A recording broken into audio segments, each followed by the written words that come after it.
Toma de volta aí. Beleza, agora vai ser empate de duas partes. Mas aí, seu Teodoro vai pedir um auxílio alimentação, cara. Muito dinheiro. Funcionário tem aí de você? São eu e mais 5. O resto é tudo chefe. Você chega lá, tem que dar uma calculada. Mas é bom, cara, porque pelo menos você vai conseguir pegar a experiência de todos eles. Já suga todos eles no máximo.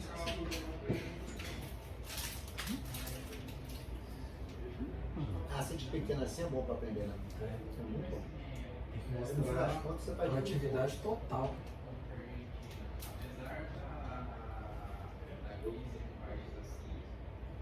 Quando eu entrei naquele tal, tinha o quê? Tinha uns 40 pessoas. Hoje tem quase 150.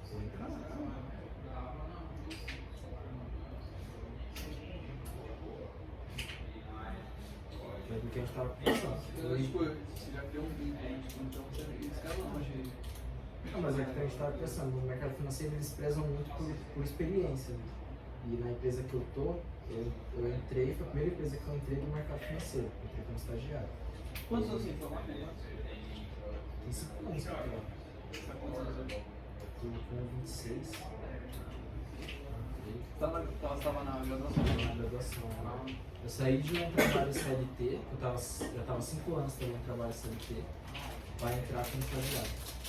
Eu estava trabalhando no financeiro de uma universidade. Aí eu falei, quer saber? Eu vou para o mercado financeiro, que eu acho que... Aí eu larguei o trabalho como CLT e fui estagiário. Na época o pró-reitor me chamou para conversar na universidade. Então, fiquei sabendo que você vai sair, a gente gosta muito de você, não sei o quê. Você vai sair, eu falei, eu vou. Aí, mas você sabe que essas empresas do mercado financeiro, elas Essa não dava aqui, né? têm uma tendência de falir muito rápido. Uau, né? Eu achei que você ia fazer a proposta. Você tinha que ficar aqui pra ver a mão que eu dei agora há pouco. E veio para a gravação bem agora. Calma, não se esquece. Não é isso. Ele fez uma conta proposta? Uau. Tentaram fazer, mas eu falei que eu ia, não tinha jeito. Porque lá eu trabalhava no financeiro e eu queria trabalhar na contabilidade. Quando eu fui entrar no banco, né, eu tava como estagiária também, né? E aí, quando eu falei que eu tinha... Tá gravando agora? Que era meu sonho, Tá gravando. aí o meu gestor falou, você sabe que bancária tem uma chance muito grande de entrar em depressão, né? Por conta das cobranças, das metas, não sei o quê. Só? E Aí eu agora que fiquei você olhando assim, decidia mas meter a eu mão? preciso viver essa experiência pra saber se eu gosto. É assim, Joyce? Você quer ver? Porque se eu não entrar, eu não vou. Então aprenda a minha vez. Ah, tudo bem. Que da hora. Ela tá falando que, tipo, que o cara tem tendência a Mas por que ele fecha? É, meta, é louco. Não, mas esse trem levanta. Você fez uma entrevista pra entrar lá?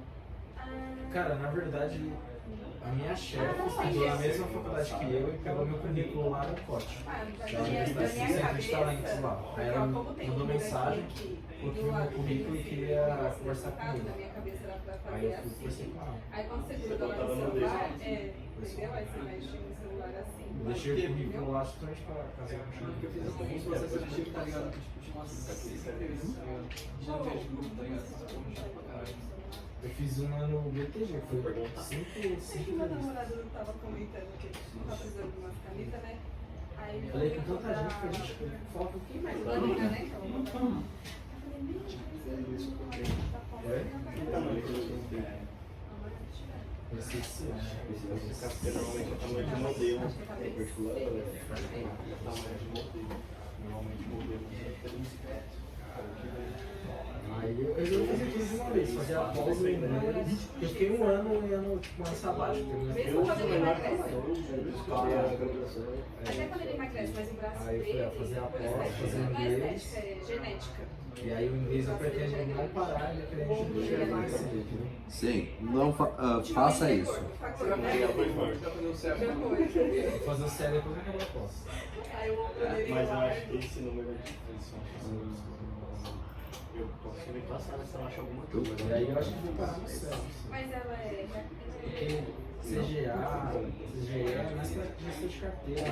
Se eu surgir alguma oportunidade com eles para trabalhar na área de gestão de carteira, talvez eu pense. Tanto que meu guarda-roupa só tem saia. Calça, camisa. Mas muito tempo que eu não compro. Tipo, uns 2 anos. Isso é que eu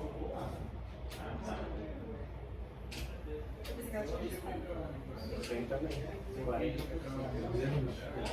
Porque eu não gosto de eu faço posição. Mano, pior que eu fui fazer uma entrevista, Aí, tipo, mano, era uma vaga boa, tá ligado? Tipo, salário de 5 mil, tá ligado? Só não sei se nasce da arena. Aí, tipo, tinha uma parte da entrevista que eu Até que Aí a cara começou a falar inglês comigo, mano. Tá vendo? Camisa na mas você estuda, você já estudou? Ah, tipo, já, tipo, tava na escola, tá ligado? Tipo, Você tem 40, 4, já. Só que, mano, falar é foda, mano. uma camisa. Na pressão, mano. Você fez também já? Eu fiz 4 anos de uma camisa. Você não fala a mesma língua que eu. Eu vou aprender pra sério. Isso é a camisa da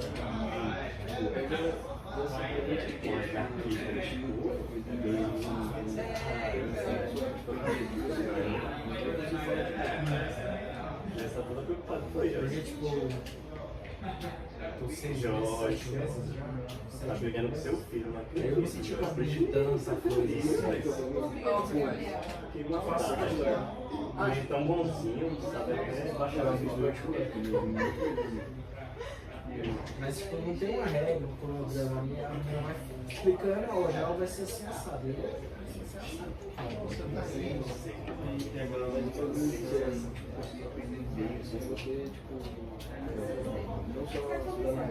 não, falta o 7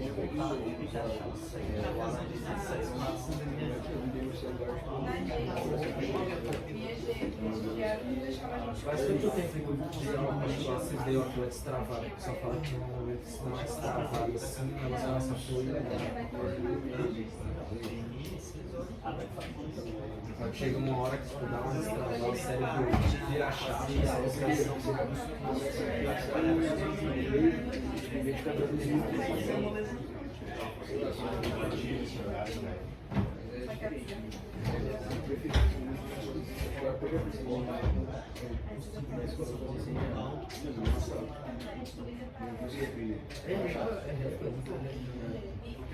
eu acho que o particular é mais acostumado.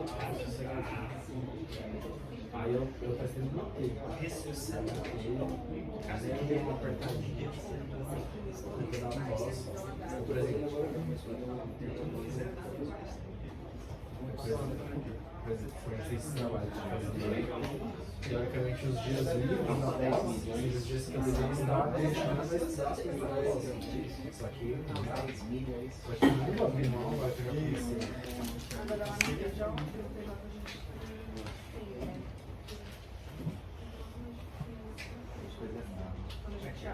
Thiagão, terminar o trabalho dela ou vai ficar? Cara, uma consciência, como é que tá? Continua amanhã. Amanhã hoje eu já saí. Amanhã eu vou acabar. Depois dá uma olhada na conclusão lá. Mas vai mudar toda a numeração das taxas, né? Normalmente CNPJ, Não sabe que meu show amanhã.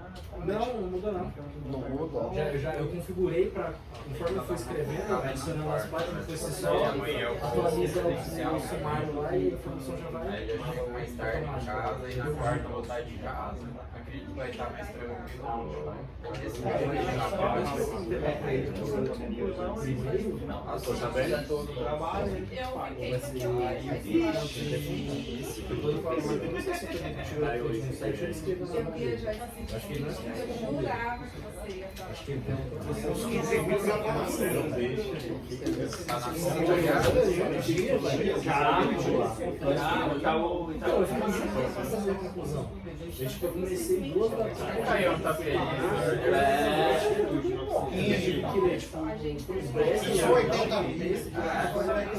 Dá pra passar o final de semana, né? Esse aqui, ó, caiu. Porque eu cada dia eu sei que Seguro, onde isso aqui de agora é seguro. não tem gestão de risco. Não tem muita O cara vai comprar uns carrão aí agora pra dar uns rolê com as minas. Já tem, Já tem o carro. Já vai, só vai manter, só vai limpar mais, né? Vai mandar lavar mais vezes, entendeu? Vai gastar mais gasolina. Mas trabalho que eu ultimamente sempre me senti mais, né? Mas tipo assim, eu gosto de zoar. Mas acho que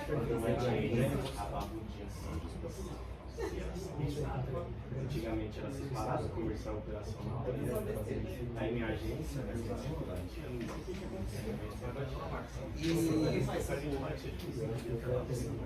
Olha, você vai na festa do final do ano do Varejão? lógico que fiz. Poxa, você não Se vai não, anunciar cara? a festa, Vai, que é. eu já tô com a roupa de ir.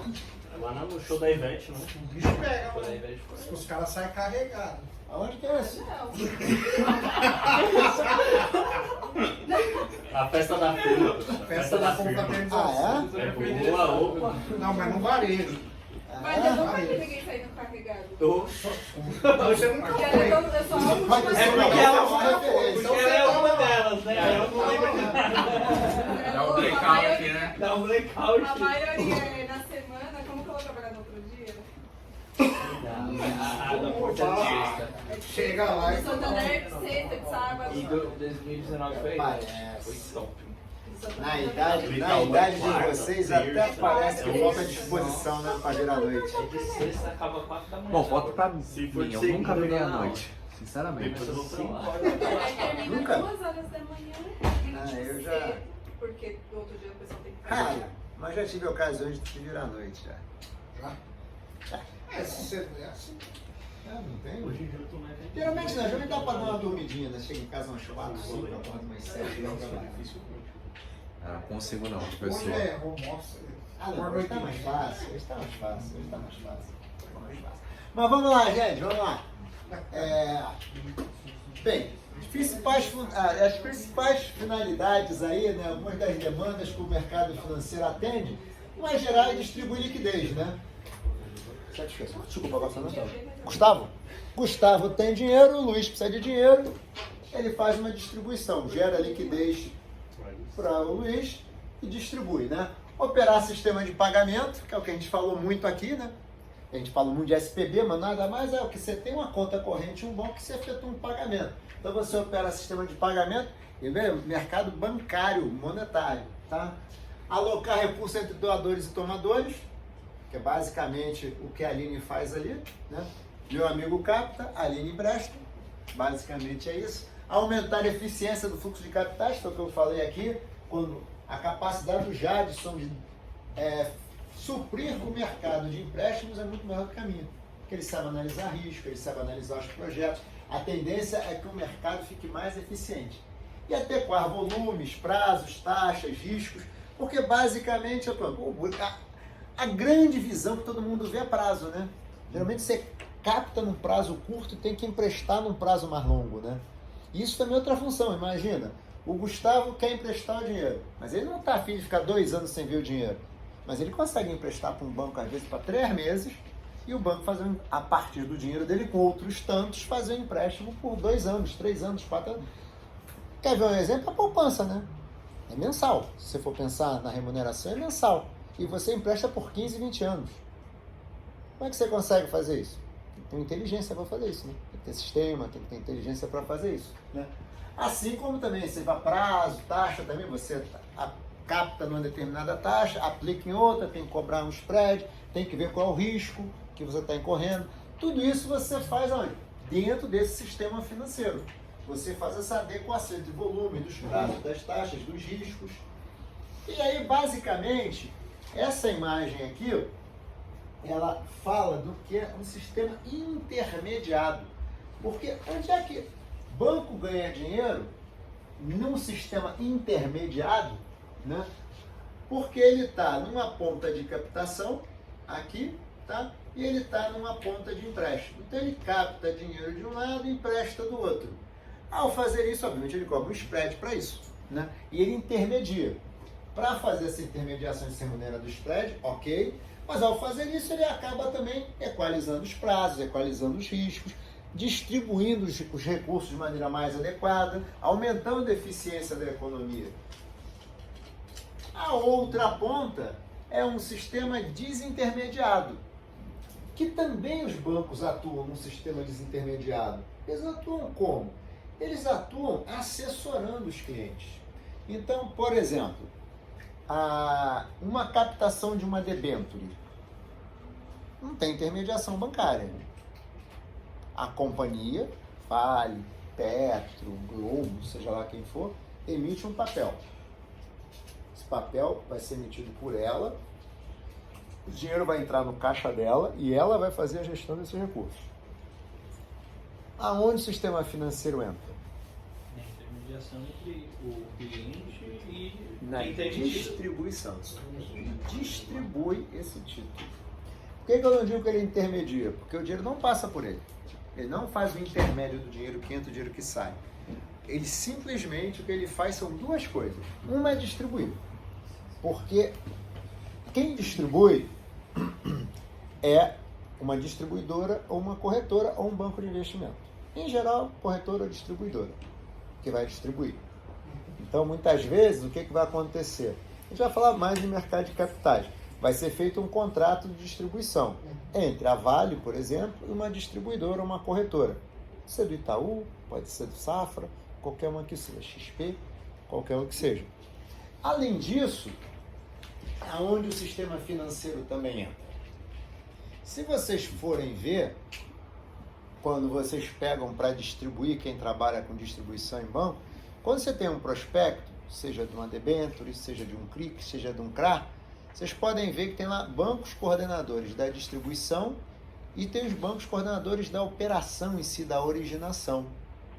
Então, o banco, a instituição financeira, que geralmente é o banco de investimento, o BBA, o BBI, o área lá do Santander e assim por diante, esse camarada, ele vai fazer a assessoria financeira.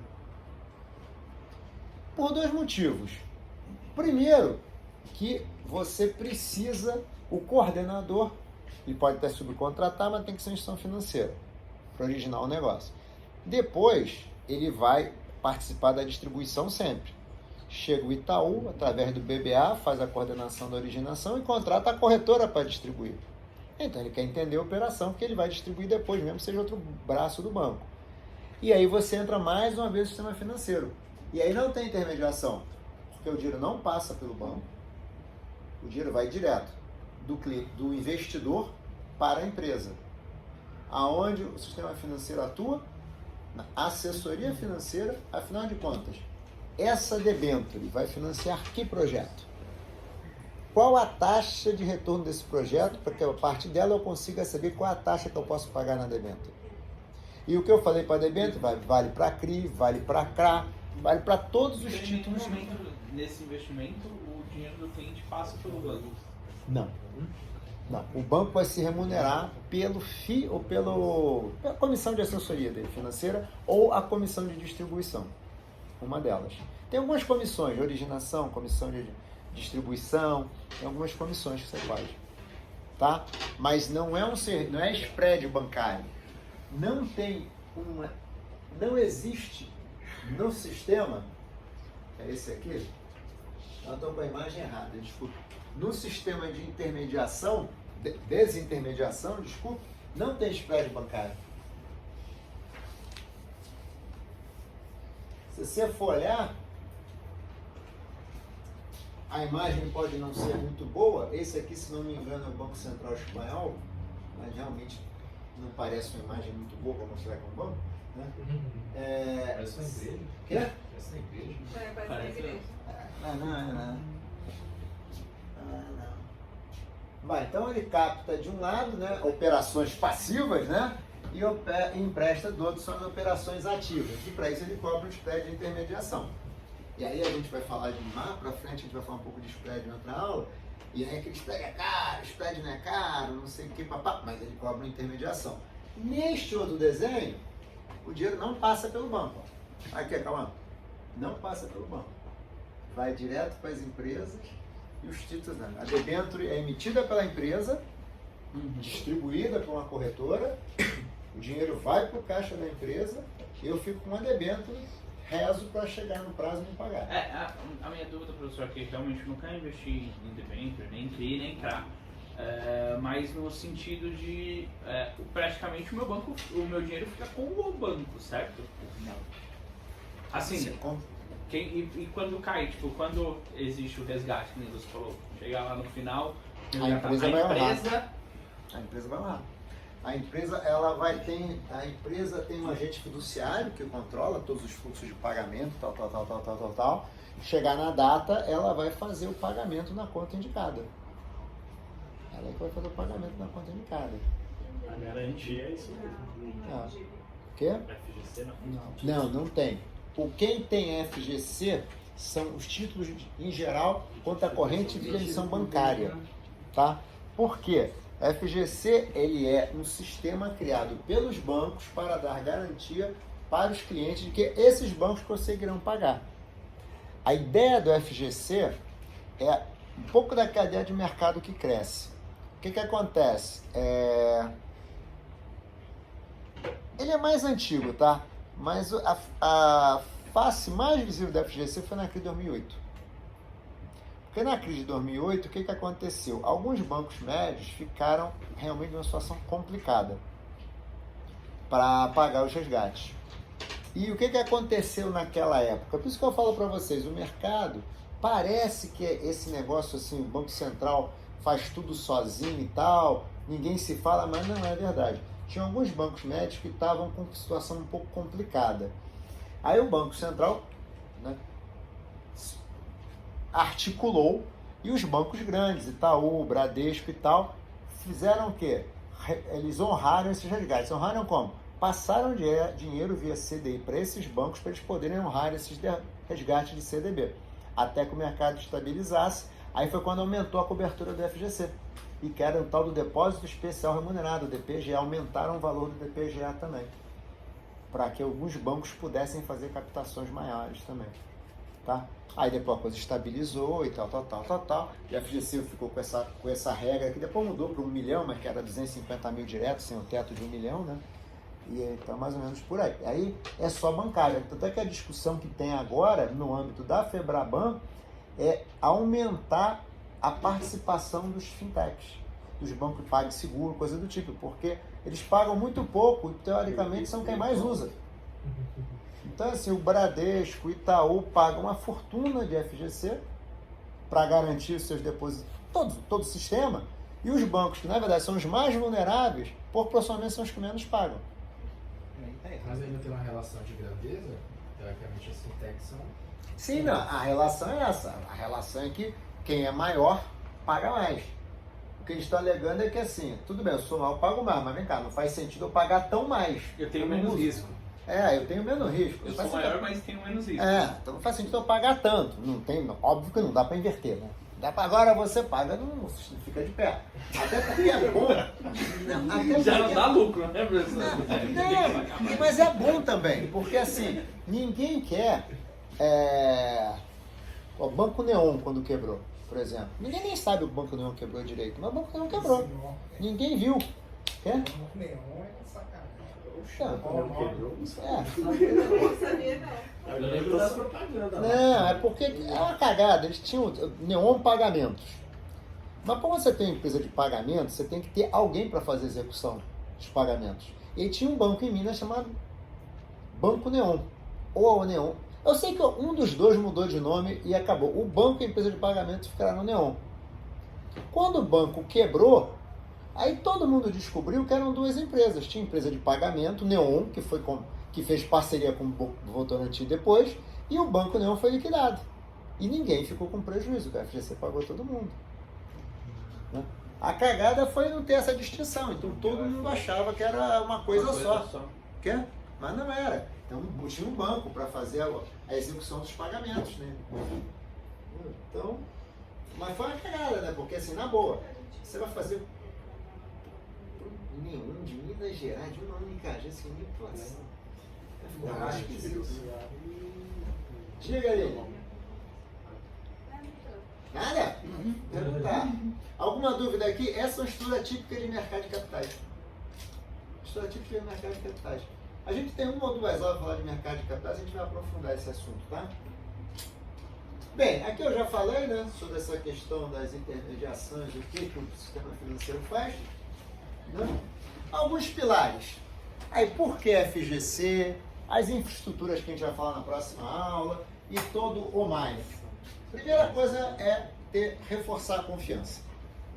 O que a Aline falou é que o Itaú quer trabalhar a marca. Confiança. Tem confiança na marca. Bradesco tem confiança na marca. Né? Um C6 já não pode falar isso. A primeira coisa, ele tem que falar que ele é eficiente, que é e obviamente ele não vai dizer que não é seguro. Tá? Mas a primeira coisa é o que a gente falou aqui. Eu não abro conta no PicPay. Tá? A primeira coisa do sistema financeiro é confiança. E é importante, quando a gente falou aqui da crise da Grécia, é importante que todos vejam o sistema como confiável. Porque, primeiro, se alguém achar que um pedaço não é confiável, aquele pedaço tende a ser cortado do mercado. Tá? E pior, ele pode contaminar os outros. O risco de contágio é o pior. Então, a primeira coisa é confiança. Depois que você tem um sistema... Depois não necessariamente na ordem hierárquica, né? Eficiência. O resultado tem que ser eficiente. Por que ele tem que ser eficiente? Em geral, um sistema financeiro que não é eficiente, ele gera custo para a sociedade. E a intermediação não deveria gerar custo. Ela deveria ser eficiente. Sistemas bons, sistemas que funcionam direitinho, com custos baixos, não sei o quê. Por quê? Porque senão tudo isso é repassado na sociedade. Tudo isso fica mais caro. Imagine um sistema financeiro onde você tivesse que pagar para a Bolsa. Quer ver um exemplo? Fácil. CPMF. CPMF é um imposto. Todo mundo vê que aquele imposto está onerando. Todo mundo coloca o precinho da CPMF em qualquer coisa que vai fazer. Imagine que esse preço fosse uma tarifa mais alta. Imagine que esse preço fosse uma cobrança de um fee de distribuição mais alto. Tudo isso seria repassado. É um pré-requisito para o sistema crescer e ser bom e ajudar a sociedade, porque, veja bem, muita gente fala, sistema financeiro não produz riqueza, não é isso? Que a gente fala, cara que trabalha em banco é uma bosta, né? Então tem que ouvir, não produz porra nenhuma, só ganha dinheiro, são usurários, não sei o quê, não é isso? Todo 6 mundo... horas só de trabalho. Quê? Pode 6 horas só de trabalho. Ainda tem isso. Você sabe que a caixa são 6 horas mesmo, né? Entendeu? Então, mas não é. O sistema financeiro tem uma função. A função dele é alocar capital. Doadores e tomadores. Essa é a função dele. E não quer dizer que ele não produz riqueza. Tira o sistema financeiro e veja como é que as empresas vão se financiar. Só o número do agiota. Aí não pagou. É o miliciano da vida, né? É o agiota, é tudo ruim, né? Então, assim, a função do sistema financeiro é fazer a alocação de capital, ter doadores e tomadores. Essa é a função. E se ele fizer isso bem, a economia cresce. Então, tira então. Não é então tira. Como é que você vai pegar dinheiro? Como é que você vai fazer? Bem, regulação já falamos, né? Uma boa regulação e fiscalização. Porque também não adianta ter uma boa regulação se você não tem fiscalização, né? Essa é a verdade. Né? Se você tem uma boa, melhor que seja a regra. Se ninguém achar que tem um regulador, um fiscalizador, um supervisor olhando, não é o caso que você falou de Ambima. Pô, ficar levando multa toda hora, não dá. Isso significa que o cara está fiscalizando. Então está fiscalizando que ele está penalizando. Que é uma dobradinha, né? Fiscalização e penalização. Se você não fiscaliza, não penaliza. Se não fiscaliza, não penaliza, cara. Professor, uma dúvida na fiscalização, exemplo, a gente está falando de alguns bancos, alguns que têm bastante reclamações, etc. O único tipo de, vamos lá, multa que ele tenha é o nome dele, está escancarado lá entre os mais... exemplo, vamos supor que o Itaú está lá no mais reclamado do Brasil, ele tem algum tipo de, uma multa, uma sanção? Tipo... Só se for por autorregulação. A Febraban acho que não aplica multa. A Febraban tem autorregulação, mas que ela não aplica multa, tá? Banco Central não tem. Banco Central não é para isso, né? Na verdade, se você tiver um problema de fraude, não sei o que envolva lá, dependendo do tamanho, ele vai olhar. A questão do Banco Central é risco sistêmico. Não está olhando uma coisinha, né? Eu acho que a questão não é nem questão de de multa, mas acho que mais um risco de imagem. Sim. É, porque aí volta pra confiança, né? Acho que tem mais a ver com isso. Aí volta pra A confiança. Febraban é uma. Quer dizer, se na Ambima eu, quando estava lá, não consegui fazer, imagine a Febraban, que é muito mais corporativista que a Ambima, né? Em geral, o pessoal não gosta. Vou ficar expondo o associado, Eu acho que funciona bem o constrangimento. Você bota lá o ranking dos piores. Até a métrica já começa a fazer, né? Pô, no teu caso, por exemplo, eu quero fazer uma administração fiduciária, mas eu não quero fazer com um cara que está no top 3 dos piores. Você já começa a melhorar o mercado. Mas gera realmente um constrangimento, né? Você acaba expondo o associado. E a Febraban, que eu saiba, até hoje não, ela tem uma autorregulação, mas não aplica multa até hoje. Bem, aqui um pouquinho do que a gente falou, tá?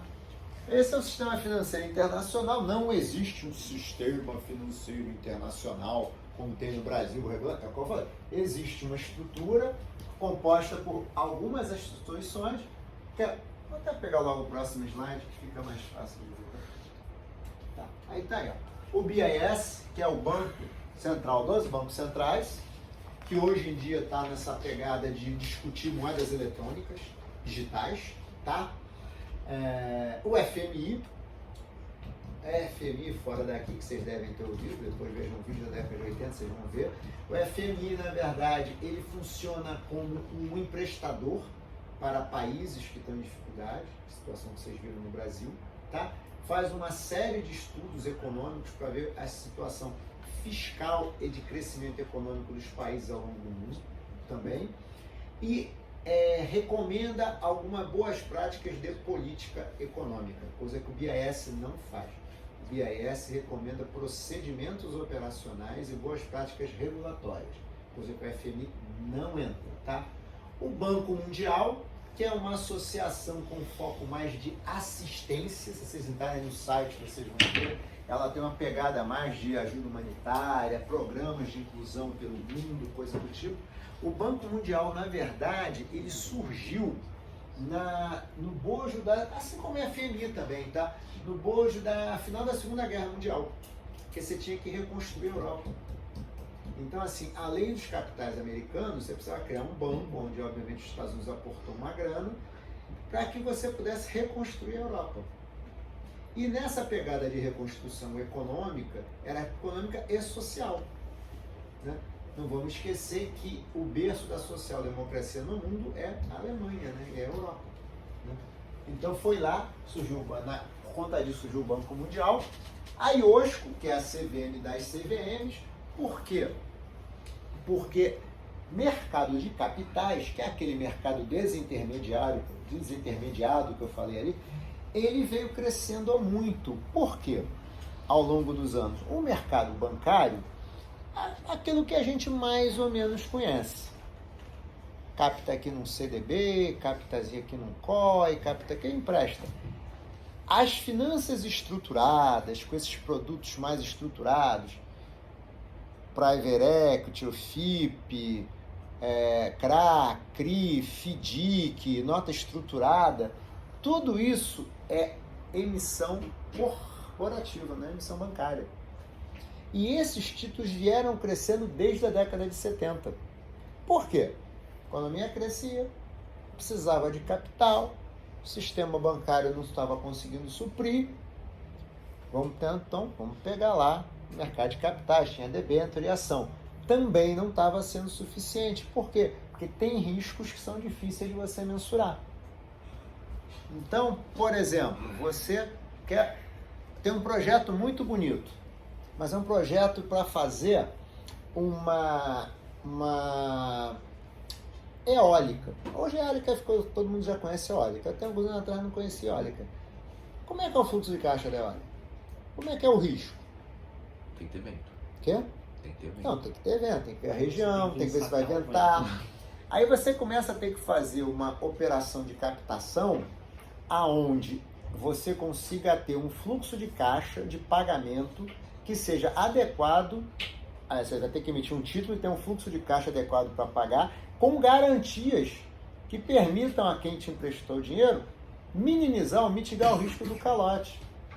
E aí você não é só emitir um tipo, você tem que fazer toda uma operação estruturada aonde você tem um conjunto de garantias para que você possa mitigar o risco e alinhar o fluxo de caixa ou não. Isso é mercado de capitais. Essas questões vieram surgindo o quê? A partir da década de 70. O mundo cresce, fica mais complexo, não sei o que e tal. E aí precisa de alguém que o quê? Né? Que regule este mercado. Aí regule não, desculpa. Que recomende, que dê uma certa coesão a esse mercado internacionalmente. Professor, eu escutei uma vez um comentário, não sei se é verdade, escutei uma coisa aleatória, que nos anos 80, mais ou menos, alguém ia pedir dinheiro emprestado para o banco e às vezes o banco não tinha para emprestar. Isso, a demanda era muito alta e acabava o caixa. Não, mas isso você pode dizer que tem em qualquer situação.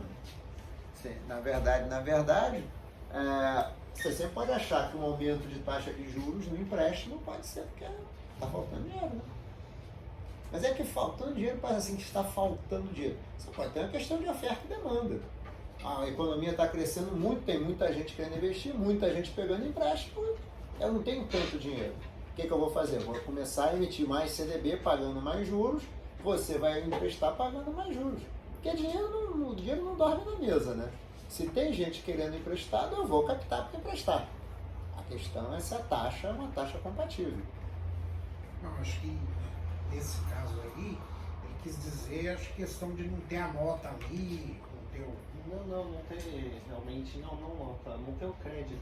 Não ter o crédito. Não tem o crédito. Não, acho que não. Tem não. É oferta e demanda.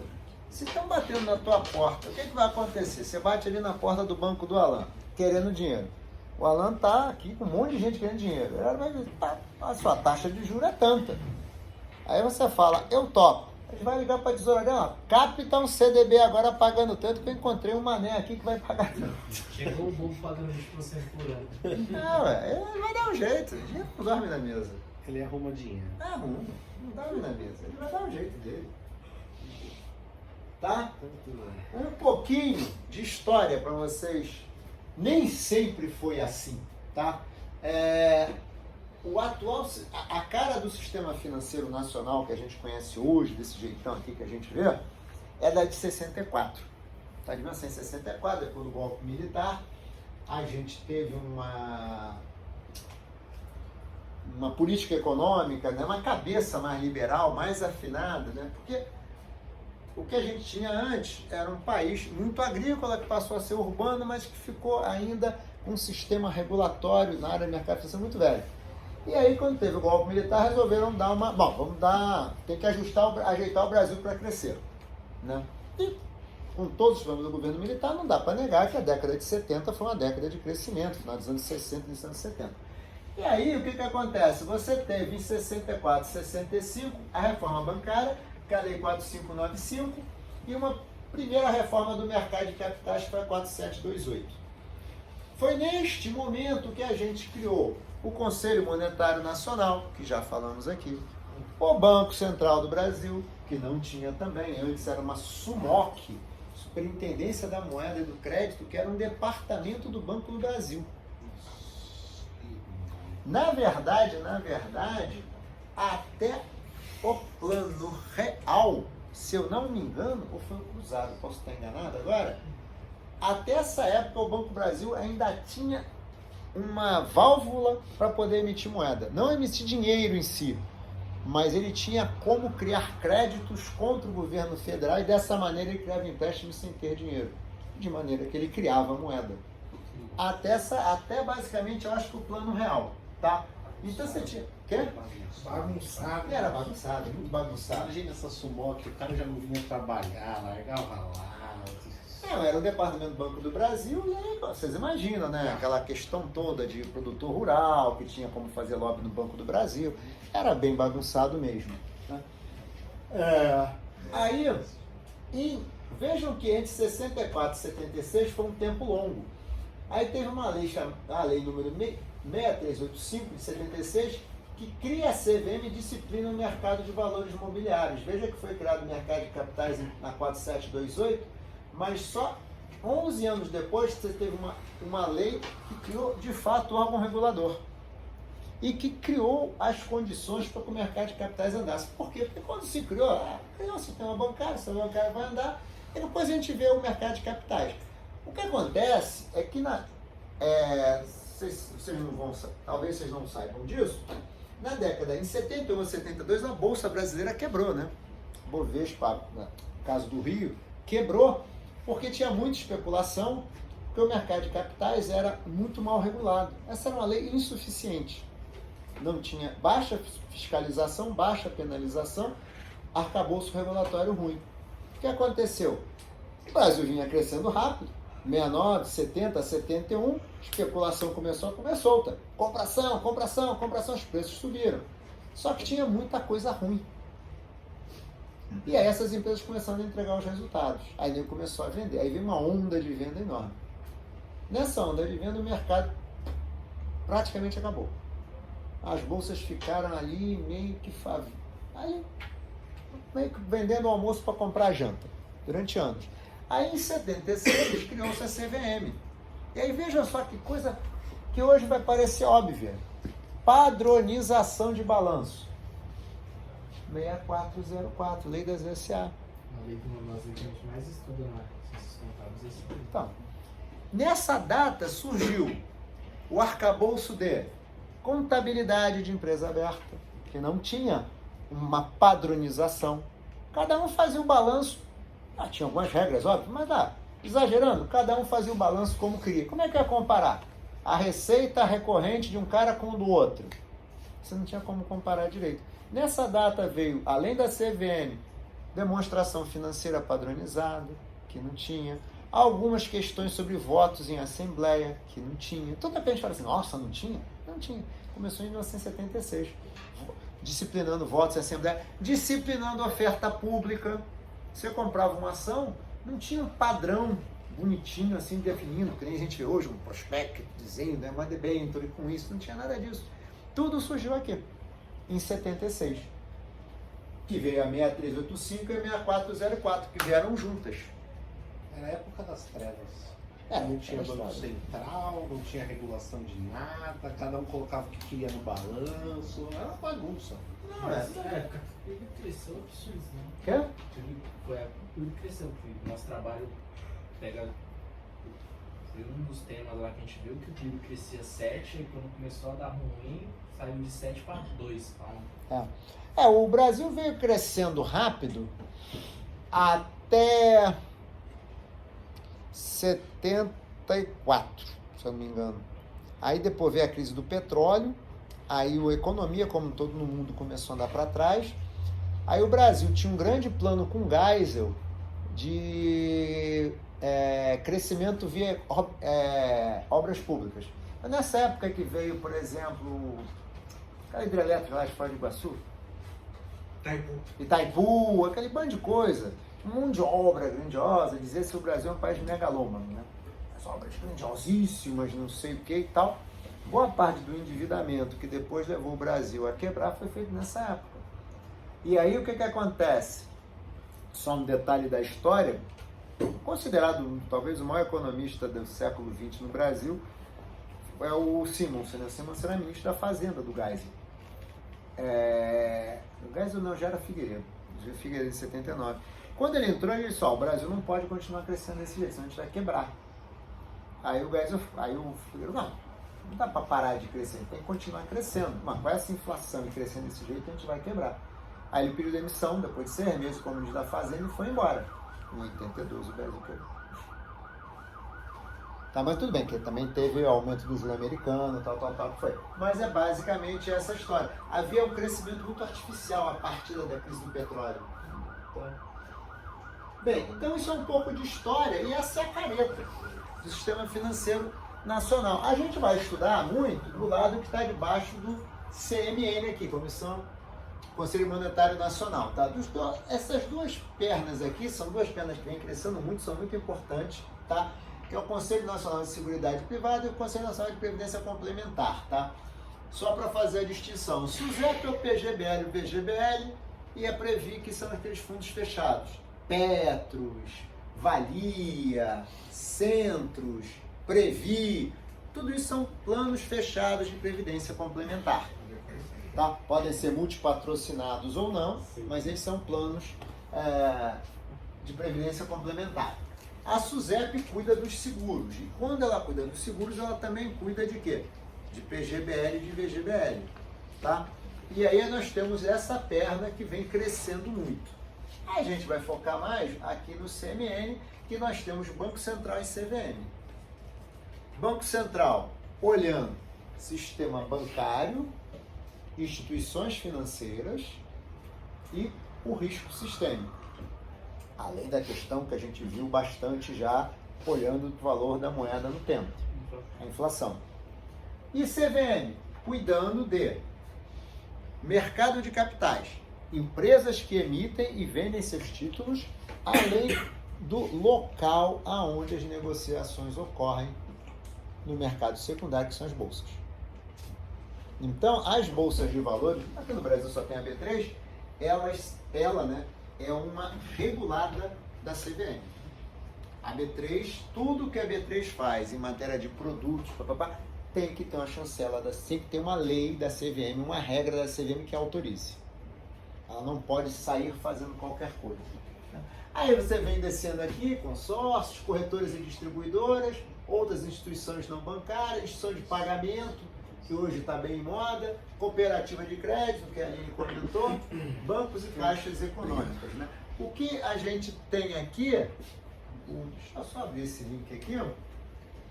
Tem algumas instituições que são consideradas instituições... Eita, olha isso. Que são consideradas instituições especiais, tá? BNDES, por exemplo, é uma. Tá? Aí é um link depois, vocês fica para a consulta de vocês. Tá? Foi tirado exatamente desta página, como vocês puderam ver. Então depois, se quiserem, é só consultar. Deixa eu explicar então aqui, já que depois não vou falar. O Caixa Econômica Federal tem uma função social, tá? Embora o pagamento do auxílio pela Caixa Econômica com exclusividade seja uma aberração para a Caixa Econômica poder crescer em mercado, ela tem uma função social, tá? Então a Caixa Econômica, ela administra alguns fundos desses de obra, ou fundo de esgoto e tal, negócio de obra de estrutura, de saneamento, ela tem algumas coisas que ela administra. A questão do crédito imobiliário, ela está sempre como uma função dela, está dinamizando o crédito imobiliário, melhorando a concorrência. O BNDES é um banco de fomento. O banco de fomento é uma entidade que tem no mundo inteiro, tá? É um banco que, em teoria, faz o quê? Ele capta um dinheiro, muitas vezes, por exemplo, fundo de auxílio ao trabalhador, por exemplo, é um dos fundos que vai para o dinheiro, vai para o BNDES. Alguns dinheiros vão para o BNDES, dinheiros públicos vão para o BNDES, e o BNDES, ele pega esses dinheiros e faz o quê? Financia obras, empresas que, em teoria, o mercado financeiro não quer financiar, porque não conhece direito. Então, por exemplo, eu acho que blockchain é uma tecnologia que eu preciso entender. Mas quem quer financiar? Ninguém sabe muito bem como é que é, ninguém consegue entender o risco. O BNDES pode financiar. Primeiro, as eólicas. O BNDES pode vir a financiar. Por quê? Porque ele vai financiar, em geral, duas coisas. Tecnologias ou empreendimentos onde o risco é muito difícil de precificar. E aí, eu vou comprar uma debênture, um negócio que eu não consigo entender se vai dar certo ou não. Eu sou banco, vou emprestar um negócio que eu não consigo entender direito, é difícil. Né? E a outra coisa é a chamada externalidade. Então, por exemplo, eu posso ajudar, por exemplo, no financiamento de estradas, financiamento de portos. Por quê? Um porto novo, ele diminui muito o quê? Diminui muito o custo de embarque e desembarque. Então é menor para o país. Uma estrada nova dinamiza toda uma região, pode ajudar a exportar grãos. Então, quando você tem externalidade econômica alta, porque assim, quem é que paga, quem é que ganha dinheiro para a externalidade? Tá bom, a partir disso vai fazer uma estrada muito boa. Mas assim, o potencial dessa estrada em pedágio não é muito grande. Vai trafegar caminhão ali, uma Corumbá, não sei o que e tal, não tem muito como. Não é uma estrada aqui em São Paulo, não sei o que, não tem muito potencial. Se eu botar um pedágio muito caro, eu inibo o transporte. Então, mas por outro lado, ele vai desenvolver toda aquela região e vai ajudar na receita de exportação do país. Ao desenvolver toda aquela região, vai criar, ali vai ter alguém que vai fazer um comércio, vai ter uma escola, vai ter uma prefeitura que estava ali perto para fazer alguma coisa. Então toda uma região se desenvolve e o país, por seu lado, também acaba tendo melhores condições de infraestrutura. Esse é um tipo de externalidade econômica grande. Uma dúvida, professor, do BNDES em si, ele também pode financiar obras em outros países, igual a gente vê ainda algumas vezes? Acho que pode, acho que mesmo pode. que não seja para o nosso, para o desenvolvimento do país. Pelas notícias que a gente lê, sim, né? Mas... É estranho, né? Porque É. dinheiro nosso. A gente não mandou um monte de dinheiro pra Cuba uns anos atrás? tem a história se foi via BNDES ou se não foi. Eu também não tenho certeza se foi via BNDES, tem tanta fake news hoje em dia, eu não sei. Dizem que fizeram o metrô de Caracas também, mas aí... sei lá, né? Assalto antigo. Mas o... Mas Agora... então pode também, se for para desenvolvimento para outros países. Você pode sair pela... Você pode ser pela seguinte história. Ou tem que Se ser for tipo um uma empresa brasileira que está desenvolvendo em outro país. Acho que poderia, mas também se for um parceiro comercial importante, por que não também, né? Sim. Se for um parceiro importante, tá. Mas não é parceiro comercial. Não, Bolsonaro agora vai ter 4 encontros com líderes internacionais. Eu estava ouvindo agora, somar o comércio brasileiro com os 4 dá 0,5% da pauta de exportação brasileira. Por que perder tempo com 4 reuniões que somadas só dão 0,5% da pauta de... Faz uma só com todo mundo aí e já era, né? Já tem, tá bom, para 0,5, eu nem recebo esses caras, pra quê? Tô lá agora na Aí Europa, com o podendo chinês fazer um quer monte de ficar reunião brigando. interessante fazer com esses caras. Aí com a China quer ficar brigando. É. Difícil, não vai ter. Maluquice, né, cara? Maluquice. Mas vamos lá. Então, agora tem maus usos, né? Um mau uso claro do BNDES foi, por exemplo, emprestar dinheiro para a JBS. Por que todo mundo... Alguém acha que algum banco não financiaria a JBS? Puta Todos. empresa. Para que gastar dinheiro do BNDES para financiar a JBS? A Odebrecht? Claramente é mau uso. Não precisaria. Porque esses caras, o mercado financia. Porque eu vou comprar um frigorífico nos Estados Unidos. Dá para avaliar o risco? Não tem nenhum segredo. Frigorífico é um negócio que todo mundo conhece. Mercado americano todo mundo conhece. A JBS é uma empresa grande, tem balanço. Não precisaria de financiamento barato. Porque isso é outra parte da conta. Por que é fomento? Ele pega o dinheiro barato e ele empresta barato. O ponto é, para que a JBS precisa de dinheiro barato? Né? Claramente tem mau uso do dinheiro. Então, mas essa é a ideia de um banco de fomento que no mundo inteiro tem. O Japão tem, os Estados Unidos tem. Essa é a ideia. É para fomentar o crescimento de um país. Bem, já falamos sobre o Conselho Monetário Nacional bastante.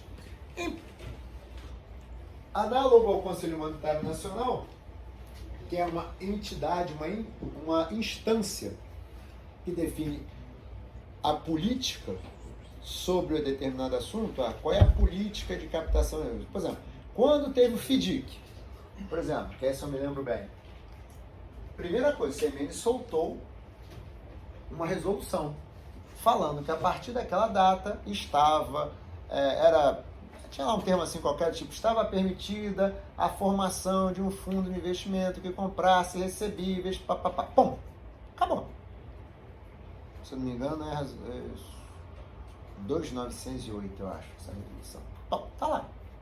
Aí depois chega a CVM e diz, instrução 356, FDIC, já começou a ter nome, não tinha. FDIC é isso, é aquilo, pode isso, pode aquilo, não pode isso, não pode aquilo. Então, assim, quem cria essas grandes políticas, esses grandes guidelines, é o CMN, assim como o Conselho Nacional de Seguridade Privada e Previdência Complementar. Então, assim, diz lá, a partir dessa data pode ter um fundo, pode ter um plano que receba contribuições e aplique nisso. porém ele vai ter que investir seus recursos 100% em um fundo constituído exclusivamente para... CMN falou isso. Agora depois, aí vai ter que a SUSEP tem que chegar e pegar essa regulação e descer ela no nível que depois a gente consiga fiscalizar e penalizar. Mesma coisa para a Previc. É possível ter um fundo multipatrocinado de mais de uma empresa que recolha contribuições para aposentadoria, tal. Tem que ir lá e regular. O fundo pode comprar, o fundo de pensão pode comprar isso, não pode comprar aquilo, tem que ter um máximo de exposição a risco a tanto, pode ou não pode investir no exterior. Tudo isso está vindo na regulação da Previc. Tá? Eu só falando que eu mexo com isso aí quase todo dia. Do jeito que você falou, tem fundo que só pode investir em fundo de investimento, vai ter uma porcentagem lá que ele tem que investir, isso vai afetar de tudo, desde a taxa de administração até o tamanho do PL. Eu vejo isso quase todo dia. Então, essa é a regulação da Previc ou da SUSEP, dependendo do que você for falar. E aí, quando você vê um regulamento de um fundo de pensão ou do veículo que ele aplica, um fundo de investimento que ele aplica, vai ter todas as regras. Então, por exemplo, quando você, não sei se você tem esse lá, quando você tem um fundo que vai ser vendido para fundo de pensão, ele tem um enquadramento todo quadradinho, porque ele vai ser vendido para fundo de pensão. Então, ele não pode, por exemplo, investir mais do que X% no exterior. Nem sei como é que está mais agora. Eu tenho que dar uma olhada. Então, você vai ter que seguir todas essas regras. Porque como o mercado financeiro é todo regulado. Todo tem uma regra. Cada tipo de fundo tem uma instrução. Se o FDIC é uma, do FII é outra, percentual, tá tudo bem. Mas se você abrir um fundo multimercado, por exemplo, que vai ser vendido para um PGBL, ele já tem que olhar duas regulações, a da CVM e a da Previc, e a da SUSEP. Porque ele não pode desenquadrar nenhuma das duas. Porque ele é um fundo de investimento, tem que seguir CVM, mas ele vai ser vendido para quem? Para um plano de previdência, então tem que seguir a da SUSEP. Tem que ver o nível de risco do fundo e tudo mais. Nível de exposição a risco dele, alavancagem, tudo isso. Investimento no exterior, que é muito comum. Bem, Banco Central, a gente já falou muito, mas tem um grifo aí em vermelho, que recentemente, sem prejuízo de seu objetivo fundamental, o Banco Central do Brasil também tem por objetivo zelar pela estabilidade e eficiência do mercado financeiro, suavizar as flutuações de nível de atividade econômica e fomentar o emprego. Tá? Então, veja que o artigo 1º fala, tem um objetivo fundamental de assegurar a rentabilidade de preço.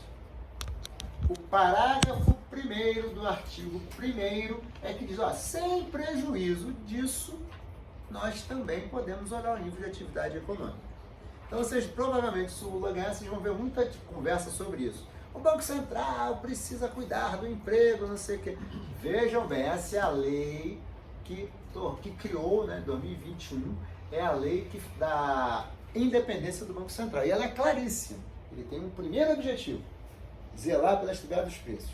Adicionalmente, ele também vai olhar a estabilidade e eficiência do sistema financeiro, suavizar as flutuações do nível de atividade econômica e fomentar o emprego.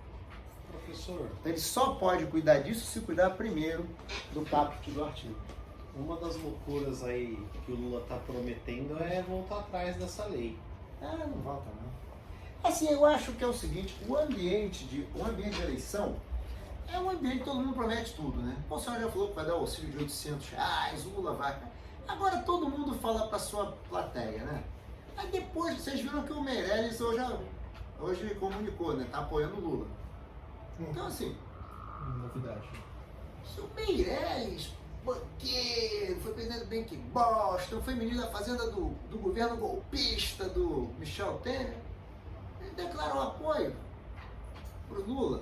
Então assim, é difícil achar que o Lula vai fazer alguma coisa muito diferente do que ele já fez até agora. Agora, ele, como todo animador de circo, ele tem que falar para as pulgas dele, né? Fica aí para as pulgas dele também. Não tem muito jeito. Focar nos 5 mil lá da galerinha do ensino médio, gente. Vai ganhar com o texto transformar no ensino médio. Só uma dúvida, esse 5 mil a gente recebe, a gente pode receber ou tipo... Não, tipo assim, esses 5 mil que a gente vai receber quando... Ah, A gente a gente esse Eu também posso receber, só quero saber se eu Então não vai receber retroativo. retroativo com juros aí do PCA ainda. Então bom, não. Como eu tô velho, devo ter muito para receber. Eu vou me aposentar com esse negócio, então. Tudo isso faz parte, todo mundo, ó, acho que é o seguinte, benesses todo mundo promete e tal. Agora, o que a realidade vai... A gente vai ver agora, chegar em janeiro vai ver o que é a realidade. A realidade provavelmente vai ser aumento de imposto, qualquer governo que entre, vai ser um período de... Eu acho que qualquer um que entre vai ter uma disciplina fiscal maior, porque eu acho que o Paulo Guedes entubou muita coisa por cada eleição, mas acho que ele sabe que... Eu acho que ele tem a consciência, ele sinaliza que, tipo assim, não dá. Tem que ter um freio nesse nome de gasto que agora é pré-eleitoral que teve aí. O Lula eu acho que não muda muito, porque também burro ele não é. Tanto é que ele fez um primeiro governo lá com o Palocci que segurou, fez um superávit primário muito bom inclusive e tal. Assim, eu acho que não vão ser tão diferentes disso não. Ninguém vai sair do feijão com vai arroz. mudar um monte de ministro. Isso vai ter. O Lula vai botar mais ministro porque ele acha que muito ministro é bom, porque o Bolsonaro bota menos porque como é um liberal ele acha que tem que ser eficiente. Aí ele quebra o ministério, 5 ministérios viram só com 6 secretarias. Então, fica meio igual, né? Com 6 secretarias. Então, vai ficar no feijão com Zero arroz. pessoas demitidas. Quê? 0 pessoas demitidas. Ah, não, isso sempre, né? Esse é um problema, né? Sério, né? Porque o salário público tem estabilidade, né? Então, tem estabilidade. E tem um negócio maluco, né? Só fazendo um parênteses, não sei se vocês acompanharam isso. O STF julgou, há 2 ou 3 anos atrás, uma causa antiga, que era o seguinte: a lei de responsabilidade fiscal diz que você não pode ultrapassar o teto de 60% da receita recorrente com pagamento de funcionário público. Aí o que acontece? Qual é a sua maneira de não acontecer isso? Não dar aumento. É difícil. Mandar embora. Você não consegue. Então qual era a outra opção? Redução da jornada como proporcional à redução do salário. O STF tinha uma causa sobre isso. Alguns estados que queriam adotar esse procedimento. O STF foi contra. Com o argumento que a lei, quando foi criada, nunca falou disso. E se falou da lei, então tem que se falar uma outra lei, porque a lei nunca falou disso, então não era a intenção do regulador quando fez isso que houvesse essa redução. Mas é um negócio de maluco, assim, você não consegue cumprir a lei porque o óbvio não pode ser feito, que é reduzir a jornada com proporcional à redução de salário, como qualquer lugar do mundo. Só que aí você não pode fazer, mas também não pode mandar o cara embora. Então é como se você dissesse que você tem a sua empresa lá, e agora é o seguinte, a sua empresa, independente do quanto você tiver de receita, você não pode mandar ninguém embora, tem que dar os aumentos de dissídio e não pode reduzir. Pô, eu não tenho a menor condição de administrar minha empresa desse jeito. Eu não defino o salário, eu não posso mandar ninguém embora, não posso definir a jornada de trabalho. E ainda fico com o risco do empresarial. Só que o governo não tem risco empresarial, né? Porque você sempre pode emitir dinheiro, você sempre pode aumentar imposto, né? Bem, aqui basicamente... relatório de estabilidade financeira. Aqui, na verdade, é excelente fonte de pesquisa para vocês ao longo desse curso. Relatório de estabilidade financeira. É um relatório preparado trimestralmente pelo Banco Central, robusto, cheio de informação sobre economia, sobre risco bancário, sobre risco do sistema financeiro. Está disponível. Fala sobre a saúde do sistema financeiro, fala sobre Basileia. Gente, é um excelente fonte para você. Tem que fazer um trabalhinho, tal. Dá uma olhada no relatório de estabilidade financeira do Banco Central. Ele é riquíssimo. É só essa página, você já viu. Numa página só ele fala de requerimento prudencial, fala de Basileia, patrimônio de referência, alavancagem, o fundo contracíclico, adicional contracíclico, e assim ele vai falando de uma série de indicadores de liquidez do sistema financeiro, e por fim ele tem um PDFzinho que você pode baixar também. Então assim, O que eu chamo a atenção nessa página aqui, gente? A preocupação grande é dentro do sistema intermediado, que é aquele que cobra spread, porque intermedia os recursos, há uma preocupação explícita do Banco Central com o risco sistêmico, o que significa com uma quebradeira do sistema. Ou seja, todas as instituições têm que estar robustas para evitar o quê? O efeito dominó. E o Banco Central afere isso diariamente. Bem, a CVM, diferente do Banco Central, ela não está tão preocupada com o risco sistêmico. Por exemplo, a CVM é o seguinte: eu preciso proteger o investidor, porque a empresa que vendeu a debênture não é um banco, que tem uma área que pega dinheiro de um lado, analisa para quem vem prestar, não. Essa empresa é uma empresa que pegou o dinheiro e vai, por exemplo, comprar uma planta nova de produção. Às vezes o cara não andou tão bem. Como é que eu faço para garantir que essa debênture que foi ao mercado, todas as informações sobre o que eu vou fazer com esse dinheiro sejam fidedignas, corretas e que o papel que foi estruturado, de fato, tenha sido estruturado do jeito que está sendo falado aqui? Isso é proteger o interesse do investidor. Então, a função da CVM, o grande objetivo da CVM, não é se preocupar com o risco sistêmico, porque uma fábrica de pneu, se quebrar, não vai quebrar outra. Mas a questão é que se você emprestar um dia dinheiro para uma fábrica de pneu, ou comprar ação de uma fábrica de pneu e ela quebrar, aí de repente a próxima fábrica de pneu vai ter dificuldade de conseguir vender o papel. E se quebrar uma fábrica aqui, um outro cara ali, o outro cara ali, daqui a pouco, esse ano emitiu-se 200 debêntures, 10 tiveram problema. Você já começa a pensar que não é um mercado que eu queira entrar. Não, por outro motivo, a CVM regula o que também? Conselho de administração, de empresa. Por essa blá blá blá, esse bafafá da Petrobras, que envolveu o CVM, troca presidente, o Bolsonaro diz que o preço está caro, fala que... Por que envolveu o CVM? Porque ali, claramente, o acionista majoritário estava preocupado com o seu interesse e não o interesse da companhia. Eu, minoritário, não estou preocupado que o preço da gasolina seja barata para o governo se reeleger. Eu quero o meu dividendo. E o majoritário quer reduzir o dividendo porque ele quer fazer o ativismo político usando o meu dinheiro. Concordam que temos um conflito sério aqui? Isso está na alçada da CVM.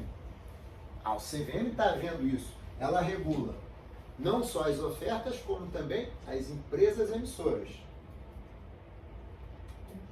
SUSEP, a preocupação da SUSEP é similar à da CVM, contudo no ramo de seguros, principalmente o Vida e Previdência.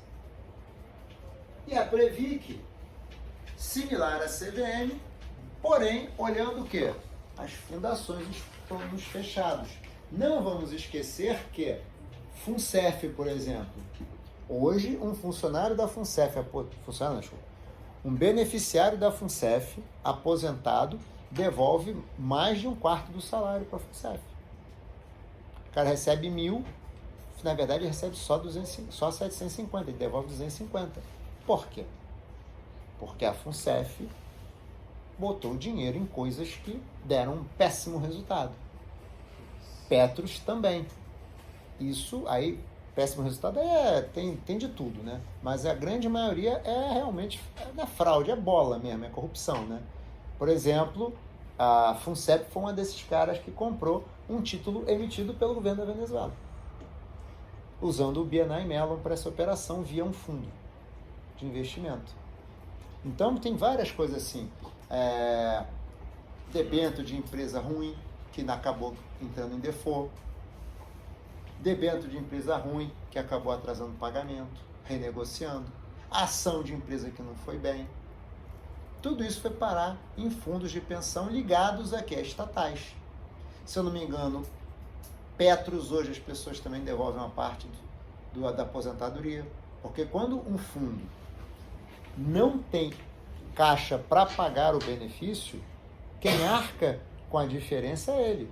O meu benefício deveria ser de R$5.000, mas eu não tenho dinheiro para pagar 5.000, só 4. Então tá bom, então eu vou receber 4. É como se eu recebesse 5 e devolvesse 1. Isso acontece na FUNCEF com mais de 25%, na Petros com um valor pequeno, mas já está acontecendo. E eu acho que Previ não. Mas Previ não, porque realmente a Previ tem uma governança muito boa. E em 90, nessa época do Fernando Henrique, eu fiz um aporte de 5 bi na Previ para zerar os prejuízos da Previ. O sistema financeiro que vocês conhecem hoje é muito calcado no banco múltiplo, né? É um banco com várias carteiras. Antes do banco múltiplo, em 88, você tinha que ter uma corretora, um banco de investimento, uma distribuidora, uma leasing, um banco comercial, tal, tal. Depois da 1524, foi permitido você juntar várias carteiras em um único banco, criar um banco múltiplo, tá? Então você pode botar o banco comercial, o banco de investimento, a empresa, você junta e pode criar um conglomerado, não, para não confundir com um conglomerado financeiro, você pode criar um banco múltiplo. O que não quer dizer que você não tenha as obrigações. O que eu quero dizer isso? Se você tem uma carteira de banco de investimento, você tem que seguir as regras do banco de investimento, mesmo que seja dentro de um banco múltiplo, tá? Agora, evita, de repente, você ter, por exemplo, 2 patrimônios de afetação separados. Você pode ter um menor quando você junta, tá? Evita de você ter 2 contabilidades, evita de você ter 2 back-office, evita de você ter 2 liquidações. Então, você tem uma redução de custos. Agora, não, as questões, você tem que obedecer o que está descrito ali. Aliás, balanço não. Patrimônio, você tem que ter os patrimônios de cada carteira. Você pode ter na redução de custo, mas na carteira você tem que ter de cada um. Isso facilita, torna o mercado, torna a instituição muito mais eficiente. Embora a gente também, às vezes, não consiga mais muito bem ver que elas são diferentes. E aqui, já caminhando para o final da nossa aula, deixá-los hoje, eu estou vendo aqui que hoje o pessoal está cansado. Segunda-feira, né? Não sei porque o Alan, na hora do almoço, estava falando que queria tanto vir para cá, né? Perdeu a disposição. Eu estou animado na hora do almoço para vir para cá. Tá?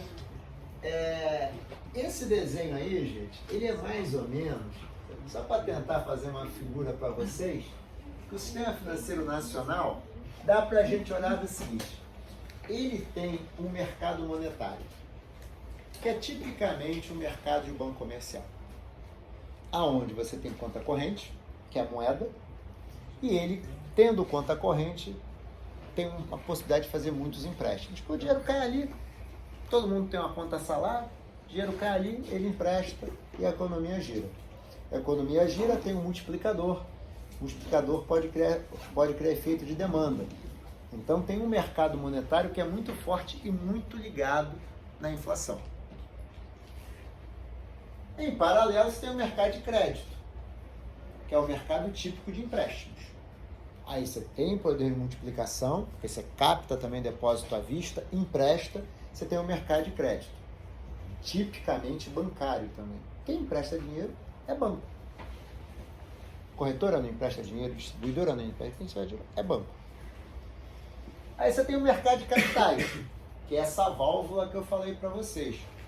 Que válvula? A empresa pode emitir diretamente. Não preciso de um banco para fazer intermediação. Não tem spread bancário, tem FII de assessoria, FII de distribuição, ou comissão de assessoria, comissão de distribuição. Esse é o mercado de capitais. Por fim, você tem um mercado, que foi até alvo de uma pergunta aqui nossa, do Thiago, que é um mercado de cambial. Porque a gente sabe que, basta ver, Brasil, com essa sua pergunta, o mercado cambial ele acaba tendo um impacto muito grande no dia a dia de uma economia. Taxa de câmbio. Essa taxa de câmbio, parte da inflação desse ano no Brasil foi o quê? O câmbio que subiu muito no início do ano. E nesta época, a gente tinha do lado do exterior também um aumento do preço de commodities. Foi bom para o lado da exportação, mas o que nós importávamos ficou muito caro também. Então, tem um lado que pesa na inflação. Tem um lado que pesa na liquidez brasileira. Que é o que você falou. Não consigo pagar minha dívida. O país pode ficar insolvente perante a comunidade internacional. Um país insolvente operacional está sem dinheiro, está sem crédito. Portanto, passará dificuldades para rolar os seus empréstimos, terá mais dificuldade para financiar o seu crescimento econômico. Não esqueçam que a gente vai financiar o crescimento econômico de um país, você financia com poupança interna e externa. Quando eu falo para vocês que você recebe investimento do exterior diretamente, como eu falei, ou você faz um superávit em transações correntes aqui, você está trazendo poupança de fora do país para o seu país. Além da poupança que você gera aqui dentro, você está trazendo um dinheiro que estava lá fora para cá. E esse dinheiro pode ajudar a financiar o seu crescimento econômico. Né? Portanto, um sistema cambial que passa tipicamente também pelo sistema financeiro, também está no alvo no sistema financeiro nacional. Ele é importante para o equilíbrio da economia de qualquer país. Vejam que tudo isso faz parte do sistema financeiro nacional. Tem 4 subsistemas, tá? Poderia quebrar em mais um, menos um. São 4 subsistemas que existem, que trabalham em harmonia, todos eles regulados pelo Banco Central, pela CVM. Todos eles debaixo das regras do Conselho Monetário Nacional. Todos eles preocupados com o quê? Finalidade básica qual é, gente? Alocar o capital entre doadores e tomadores de recursos. Esse é o ponto. O sistema financeiro não produz nada. Ele produz. Ele produz o financiamento para o crescimento econômico. Ele produz o financiamento. O crescimento econômico é o quê? É emprego, é produtividade. Tudo isso faz parte do crescimento econômico. O que nós estamos vendo hoje aqui, um monte de gente dormindo na rua, a gente saindo aqui do Mackenzie essa hora com medo de ser assaltado, a Cracolândia cada dia maior, não sei o quê, você sendo assaltado enquanto anda lá.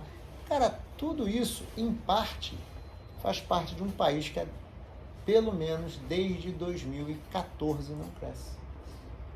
Não gera oportunidades para as pessoas, não gera emprego, não gera salário. E pior, tudo isso associado a um sistema de educação frágil, muito ruim, sistema de saúde deficiente também, e ficamos nesse negócio, onde o camarada estuda mal, péssima formação, não consegue emprego, ou consegue um subemprego.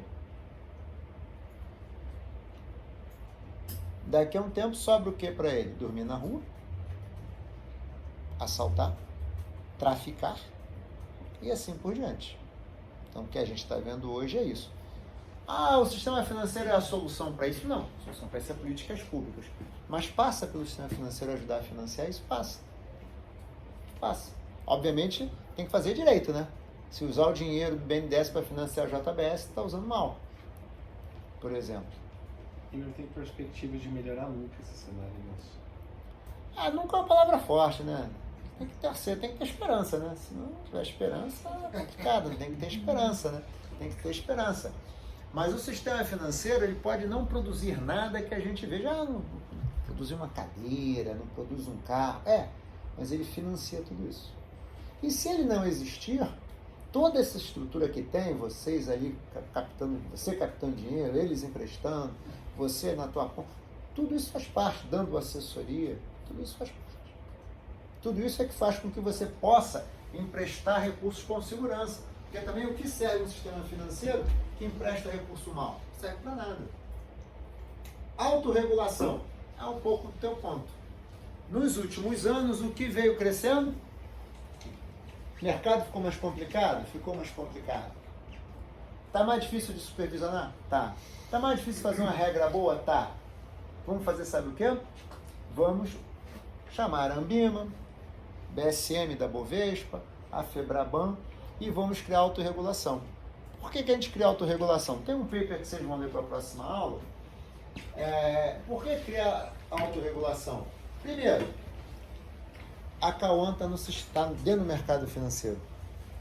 A chance dele conseguir fazer uma regra melhor do que eu que sou um regulador e não estou no dia a dia, é maior. Ele tende a fazer uma regra melhor. Ah, mas o ACAUAM pode fazer uma regra que o beneficie. Aí cabe ao regulador ter a competência para criticar. E um método muito eficaz é o método de fazer a mesma pergunta para várias pessoas. Ou até fazer uma pergunta de propósito um pouquinho diferente. Aí você vê as respostas e fica, não. Estou vendo que aqui você está dando uma desperta esse cara aqui. E aí você tende a ter uma regulação mais forte. A Ambima, o que é muito forte na Ambima? Você senta lá, aquele bando de gente, cria uma regra de autorregulação. Cara, para você dizer depois que você não vai seguir é difícil.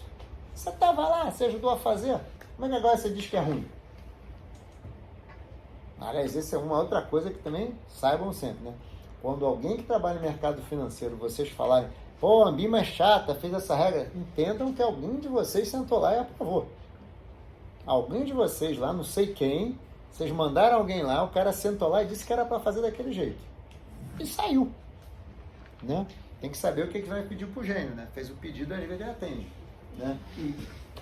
Essa é outra coisa. Então, uma autorregulação, ela tem uma vantagem de aumentar o comprometimento e engajamento da comunidade, daquele mercado, ter uma regra mais assertiva e criar um intercâmbio com o regulador que aproxima os dois. Por isso a autorregulação, nos últimos anos, não só no Brasil, vem crescendo muito. O modelo mais inspirador é o modelo americano, do self-protection, né? Que é um pouco diferente do brasileiro, que a regra cria, você cria a regra e deixa a regra aí como boas práticas. Tá? Nos últimos anos, reforçando o que a gente já faz aqui, que é a questão da fiscalização e punição, penalização, que foi o que o Alan trouxe. Se não tomar cuidado, a Ambima cai matando de multa. Esse texto que já está lá, eu vou pedir para vocês verem, para a gente debater para a próxima aula. Tá? Então, para a próxima aula, por favor, escrevam. Por favor, não precisa entregar nada, mas escrevam, só para a gente poder, vocês pensarem um pouco antes de... para a gente debater aqui. Próxima aula eu vou escolher alguém para falar, hein? Por favor, sabe um pouco. A aula é uma apresentação mesmo, né? Tem a apresentação, talvez não dê tempo, verdade. Talvez não dê para a próxima aula, você está certo. E tem esse outro texto aí também que eu vou pedir para vocês lerem. O texto ele é grande, mas eu já marquei as páginas que são interessantes aí, tá? O texto ele é antigo, mas ele tem um negócio legal. Que esse texto é preparatório para a aula de infraestrutura que vai acontecer 26, deve ser 3, né? Vai ser dia 3 a aula de infraestrutura. Ele está preparado Dia 27. 27? Não, 27 tem uma reposição, é verdade, tem uma reposição. Então, dia 27, então. Dá uma olhada nesse texto, é interessante, de autorregulação. Pega aí, escreve, que se der tempo a gente conversa. Ou então no dia 27 a gente fala dele, né? Não é melhor deixar os dois textos para o dia 27? Não, fica os dois para o dia 27. Não, fica os dois para o dia 27. Dia 26 é só os trabalhos. Dia 26 só os trabalhos. Beleza. Só os trabalhos, ok? Muito debate, apresentem com vontade. Vem cá, quem que faltou hoje aí? Mínimo 30 minutos de apresentação. O Antônio. Só o Antônio? Então beleza, deixa eu fazer a chamadinha.